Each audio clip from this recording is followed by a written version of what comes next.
So that'll cut down the time a little bit. So our panel today, we're going to be discussing a focus on collectors and how focusing on individual collector performance could help yield better results for all parties involved.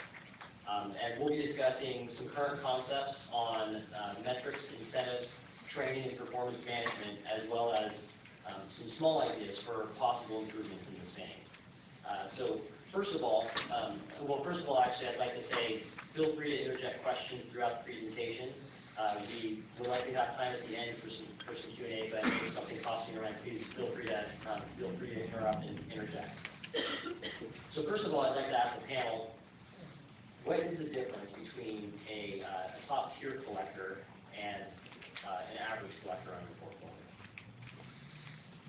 So I just took some data from one of our divisions has a centralized collection center. And basically, I looked at the top 10% of collectors compared to the average.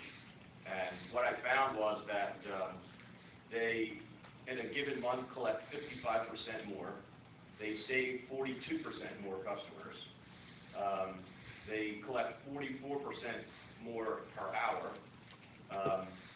They're in their seats a lot more.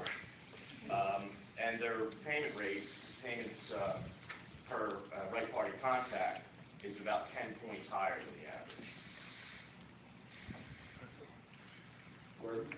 Well, I also thought about this question when we talked a little bit last week, and you know, right now our collectors that are what I would consider the best collectors in the office are generally collecting about 30% more, or $40,000 or better a month, as opposed to the remainder of the staff who's collecting about $20,000 to $25,000 gross per month. And I tried to figure out why that was, and you could take the KPIs, which I know we're going to talk about, but you know, the way that I look at it is about 70% of our overall volume comes in at a balance of 0 to 700. As we all know, in telecom collections, there is a small grouping of accounts that we would consider high balance, and we'd probably put high balance collectors on those, people that have proven themselves to be a little bit better.